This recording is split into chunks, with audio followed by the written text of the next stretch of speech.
तो अब मैं जो बताने जा रहा हूं स्टूडेंट, ये अपने माइंड में इसको खोल कर माइंड में इसको रख लीजिए। माइंड में खोल कर रखने का मतलब ये नहीं है कि माइंड को ऑपरेशन करके ऊपर से खोल के इसको डाल दीजिए ऊपर से। माइंड को जैसे आप थोड़ा सा कंसंट्रेट करिए ये भी यहाँ, और उसके अंदर इसको कोशिश करिए कि आपके अंदर ये धीरे धीरे आपके अंदर ये आ जाए। तो के को मैं कहता हूं काशी। काशी का नाम सुने होंगे आप लोग, काशी जी, काशी। तो काशी और एन को कहते हैं नाथ, काशीनाथ।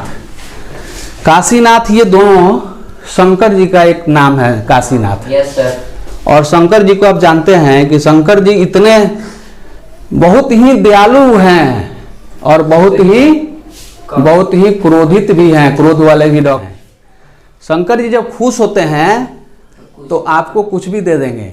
यहाँ तक कि शंकर जी को मांगने वाले जो है शंकर जी से, शंकर जी को खुद ही मांग लिया था। जैसे रावण को आप लोग जानते होंगे, रावण मांग लिया था कि आप हमारे यहाँ चलिए, और शंकर जी तैयार हो गए, बस चलते हैं आपके साथ। भस्मासुर मांग लिया क्या, जिसके मुड़ी पर हाथ रखूंगा वही जलकर मर जाएगा, और वो चाटने लगा शंकर जी को ही। शंकर जी की मुड़ी पर हाथ रखने के लिए प्रयास कर गया।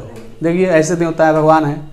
लेकिन जब क्रोध इनको आ जाता है तो स्टूडेंट अपने ससुर को भी गर्दन काट दिए थे, ये इतने डेंजरस हैं।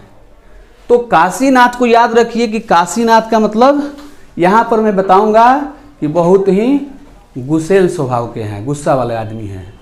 तो ये पानी में भी आग लगा सकते हैं। ये सोडियम पोटासियम जो है ये इतना रिएक्टिव है कि ये पानी में भी आग लगा देगा। स्टूडेंट एक सोडियम का टुकड़ा लेकर पानी में डालिए, आप देखिएगा कि पानी में आग लग जाएगा, आपको आश्चर्य होगा देखकर। पोटासियम का एक टुकड़ा लीजिए और डालकर देखिए पानी में आग लग जाएगा। तो ये जैसे ही सोडियम के टुकड़ा को पानी में डाला जाता है तो पानी में ये आग लग जाता है, क्योंकि हाइड्रोजन गैस बनता है और इसे काशीनाथ याद रहेगा स्टूडेंट। तो ये काशीनाथ जो है ये आप याद रखिए, काशीनाथ जो है ये मस्ट रिएक्टिव मेटल्स हैं, हाईली रिएक्टिव हम कहेंगे यहाँ से। ये हाईली रिएक्टिव है, ये हाईली रिएक्टिव तो ये हाईली रिएक्टिव समझ में आ गया आप लोगों को। अब नेक्स्ट आते हैं कैल्शियम। स्टूडेंट ऐसा नहीं है कि कैल्शियम कम रिएक्टिव है, लेकिन as compare to the potassium and sodium calcium is less reactive. यानी जैसे हम पोटासियम और सोडियम के बाद आगे बात करते हैं तो कैल्शियम उससे थोड़ा सा कम रिएक्टिव है। तो इसको हम लोग कहते हैं काशीनाथ का, और Mg को कहते हैं माली। ये याद रखने का तरीका है, का मीन्स कैल्शियम और माली मीन्स मैग्नीशियम। तो यहाँ आ गया काशीनाथ का माली। अगर हम आपसे पूछें स्टूडेंट कि 4 मेटल का नाम बताइए जो ज़्यादा रिएक्टिव हैं, तो एकदम आप बहुत ही जल्दी आप कह सकते हैं कि काशीनाथ का माली। अब काशीनाथ का माली का मतलब क्या स्टूडेंट, आप तो समझ गए होंगे। काशी मीन्स पोटासियम, नाथ मीन्स सोडियम, का मीन्स कैल्शियम, और माली मीन्स मैग्नीशियम। ये 4 मेटल जो हैं बहुत रिएक्टिव हैं। फिर हम नीचे आते हैं, जैसे रिएक्टिविटी सीरीज को हम सबको याद रखना है। तो एल्युमिनियम को कहते हैं आलू। अब आलू से अब यह मैं समझिए कि अब आलू खाने वाला आलू मैं बात कर रहा हूँ। एल्युमिनियम आलू है। जिंक को कहते हैं जरा, इसको जरा। इसको एफ को कहते हैं फीका, फीका फीका, एफ से उच्चारण आ रहा है फीका। पीबी से कहते हैं कि पकाता, पकाता। एस से कहते हैं। अब स्टूडेंट मैं यहां तक समझाता हूं। काशीनाथ का माली आलू जरा फीका पकाता है।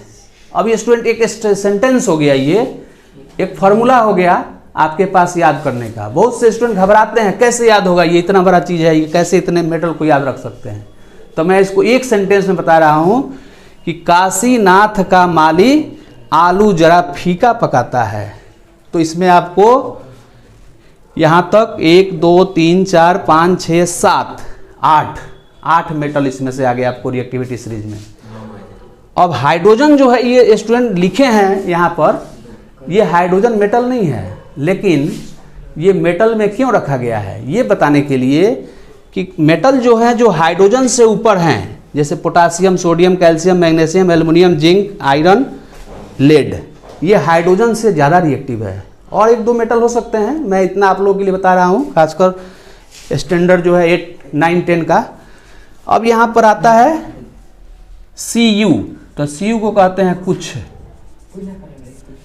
कुछ होगा, Hg को कहते हैं होगा, और Au को कहते हैं कुछ होगा आज, Au और कुछ होगा और खाने में। तो यहाँ पर मैं अपने से एक बनाया हूँ, एक सेंटेंस बनाया हूँ, काशीनाथ का माली आलू जरा फीका पकाता है, कुछ होगा और खाने में। इससे आप इस मेटल्स को potassium, sodium, calcium, magnesium, aluminium, zinc, iron, lead, copper, silver और गोल्ड, इतने मेटल को आप याद रख सकते हैं। ये हाईली रिएक्टिव है, और जैसे जैसे ऊपर से नीचे आते हैं तो ये लीस्ट रिएक्टिव आ जाता है। ये सब लीस्ट रिएक्टिव मेटल होते हैं, ये सब लीस्ट रिएक्टिव है, लीस्ट रिएक्टिव। तो इस तरह हम लोग आज क्या देखें कि कौन से मेटल्स है जो हाईली रिएक्टिव है, मोस्ट रिएक्टिव है, जो हमें जानना है, और कौन से मेटल है जो लीस्ट रिएक्टिव है। तो यहाँ से खासकर ये दो आपको हमेशा याद रहेगा, ये काशीनाथ हमेशा याद रहेगा, काशीनाथ जो पानी में आग लगा सकते हैं। तो स्टूडेंट बोलिए कौन से मेटल है जो पानी में आग लगा सकता है? पोटासियम और सोडियम। तो ये हाईली रिएक्टिव है। तो यहाँ से अब शुरू करेंगे हम लोग रिएक्शन, मेटल्स का रिएक्शन कैसे होगा। अब यहाँ से शुरू करते हैं। Reaction with oxygen, reaction with oxygen.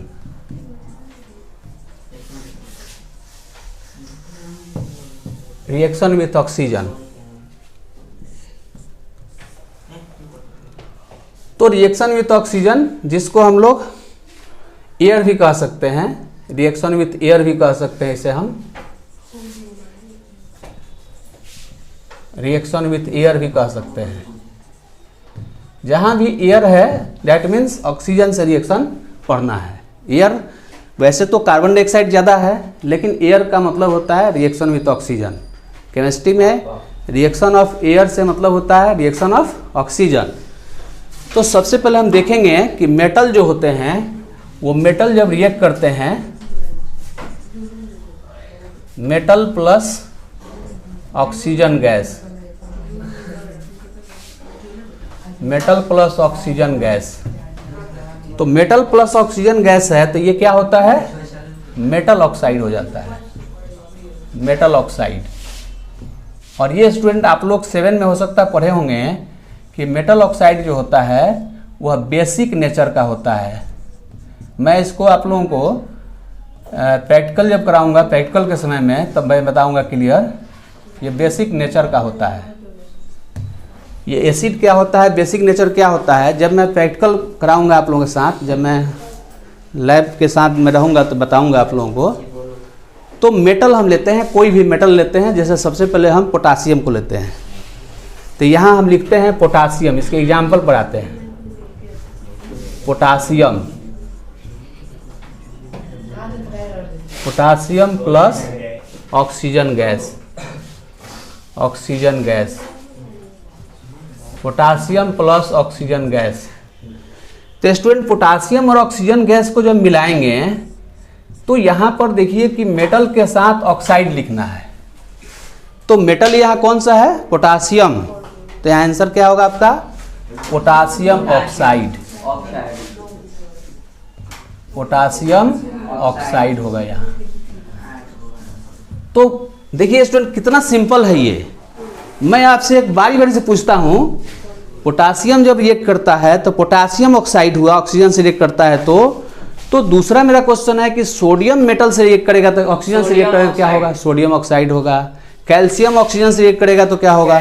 Calcium oxide. Magnesium react करेगा तो मैग्नीशियम ऑक्साइड। एल्युमिनियम रिएक्ट करेगा तो एल्युमिनियम ऑक्साइड होगा। लेकिन अब मैं यहाँ एक क्वेश्चन आप लोगों के पास रखता हूँ कि आपके पास 4 मेटल्स हैं, potassium, sodium, calcium, magnesium, aluminium.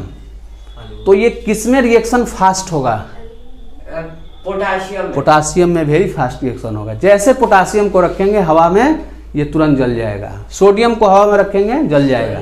तो स्टूडेंट, क्या आप जानते हैं कि सोडियम और पोटासियम को कहाँ स्टोर किया जाता है? केरोसिन ऑयल में। उसे हम पेट्रोलियम प्रोडक्ट में रखते हैं, इसलिए कि वो मॉइस्चर से भी रिएक्ट नहीं कर सके और ऑक्सीजन से भी रिएक्ट नहीं कर सके, क्योंकि ये बहुत ही रिएक्टिव मेटल है। ये क्वेश्चन प्रायः आता है कि ऐसा कौन सा मेटल्स है जिसे केरोसिन ऑयल में या पेट्रोलियम प्रोडक्ट में रखते हैं, तो आपका आंसर क्या आएगा? पोटासियम और सोडियम। और क्यों रखते हैं? क्योंकि ये हाईली रिएक्टिव है। ये ऑक्सीजन से रिएक्ट करता है, ये वाटर से रिएक्ट करता है, मॉइस्चर से रिएक्ट करता है, इसलिए इसे स्टोर करते हैं केरोसिन ऑयल में।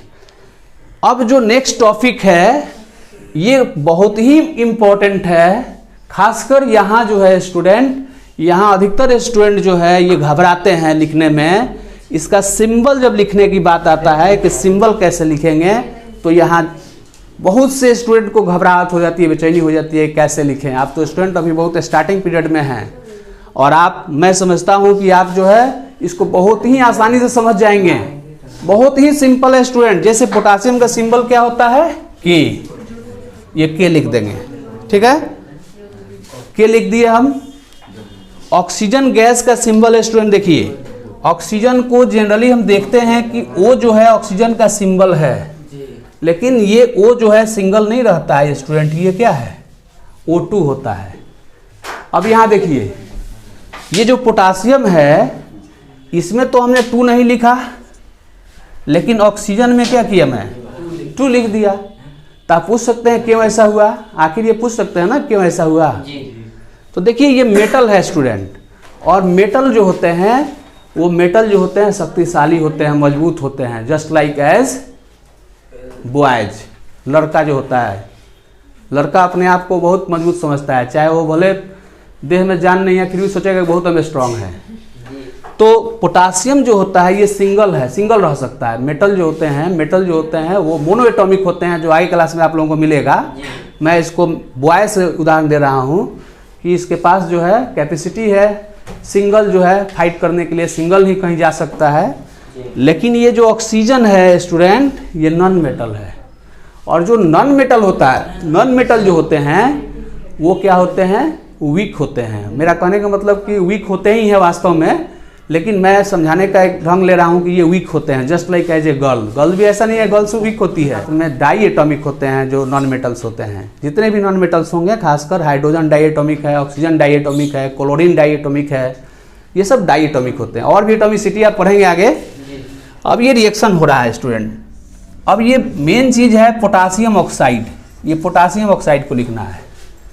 तो पोटासियम ऑक्साइड को लिखने के लिए यहाँ जो है अधिकतर जो है स्टूडेंट कंफ्यूज होते हैं, खासकर ये 10, 11, 12 के बच्चों को लिखने के लिए दिया जाता है। तो मैं सबका बात नहीं कर रहा हूँ, सभी स्टूडेंट ऐसे ही होते हैं। बहुत से स्टूडेंट बहुत तेज हैं। ऐसा नहीं है कि स्टूडेंट और टीचर में बहुत ज़्यादा डिफरेंस होता है। स्टूडेंट भी टीचर से आगे जा सकता है, ऐसा नहीं होता है। लेकिन मेरा कहने का मतलब है कि बहुत से बच्चे घबराते हैं देख कर कि कैसे लिखें इसको। तो इसके लिए मैं बताता हूँ आप लोगों को कि पोटासियम ऑक्साइड है तो इसमें दो तरह के एटम से बना हुआ है। तो पोटासियम के लिए के लिख दीजिएगा और ऑक्सीजन के लिए, ऑक्साइड के लिए ओ लिखिएगा। लेकिन यहाँ पर एक समस्या आएगी। क्या आएगी?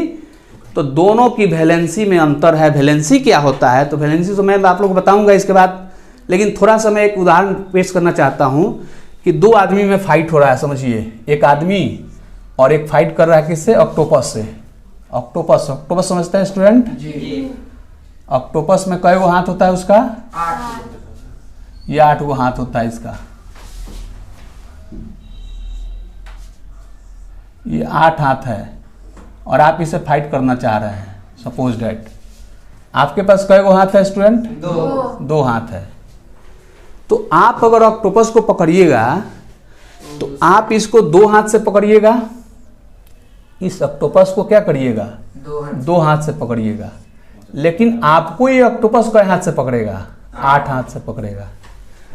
तो स्टूडेंट वैलेंसी कुछ ऐसा ही होता है। वैलेंसी जो होता है, जैसे पोटासियम की वैलेंसी जो होता है वो 1 होता है और ऑक्सीजन की वैलेंसी 2 होता है। और इसको क्रीज क्रॉस कर देंगे तो यहाँ पर क्या आएगा? K2O हो जाएगा। ये K2O हो गया ऑक्साइड, पोटासियम ऑक्साइड का फॉर्मूला हो गया। ये मैं आप लोगों को स्पेशल क्लास में एक दिन बताऊंगा मैं फॉर्मूला कैसे लिखेंगे, लेकिन आज इतना समझिए कि पोटासियम ऑक्साइड कैसे लिखाएगा, K2O लिखाएगा, ठीक है। अब एक और चीज़ आता है स्टूडेंट, बैलेंस करना, आगे क्लासों में खासकर कैसे इसको बैलेंस करें। तो इसमें जो है ये लेफ्ट साइड जो है ये क्या है, इसको हम लोग कहते हैं रिएक्टेंट्स, और जो राइट साइड है इसको क्या कहते हैं, प्रोडक्ट्स। ये राइट साइड में प्रोडक्ट्स है, एक रिएक्टेंट्स और एक प्रोडक्ट्स है। तो रिएक्टेंट्स और प्रोडक्ट्स दोनों के एटम्स बराबर होना चाहिए, दोनों के मास बराबर होना चाहिए। जब एटम की संख्या बराबर हो जाएगा तो मास भी ऑलरेडी बराबर हो जाएगा। तो कैसे बराबर करेंगे स्टूडेंट, देखिए आप देखते हैं पोटासियम इधर 1 है, इधर कितना है 2 है, ऑक्सीजन इधर 2 है, इधर कितना है 1 है। तो ये तो सिंगल सिंगल है ना, पोटासियम सिंगल है, ऑक्सीजन सिंगल है, लेकिन यहाँ पोटासियम और ऑक्सीजन दोनों है। यदि हम इसको 2 से मल्टीप्लाई कर देते हैं तो आपके पास पोटासियम कितना हो गया, 2 2 जा 4, तो यहाँ 4 से मल्टीप्लाई कर दीजिए। ऑक्सीजन ऑलरेडी यहाँ 2 हो गया और इधर भी 2 है, तो ये बैलेंस भी हो गया स्टूडेंट। और ये बैलेंस करने के लिए बड़े बड़े स्टूडेंट जो आगे भी चले जाते हैं क्लास में तो उनको समस्या आती है, लेकिन मैं समझता हूँ कि आप लोग आसानी से बैलेंस कर सकते हैं, बैलेंस भी समझ गए होंगे, ठीक है। तो आज के लिए बस इतना ही। अब मैं आप लोगों को एक होमवर्क देता हूँ कि ये आपको, आपके पास ये 5 मेटल्स है, पोटासियम, सोडियम, कैल्शियम, मैग्नीशियम और एल्युमिनियम। इनको ऑक्सीजन से रिएक्शन करा के उनके कंपाउंड का नाम और उसका फॉर्मूला और सिंबल इक्वेशन के साथ ऐसा आप लिखेंगे। कोई समस्या आएगी तो आप हमें फ़ोन कर लीजिए या आप डायरेक्ट हमसे मिल सकते हैं आकर, है ना।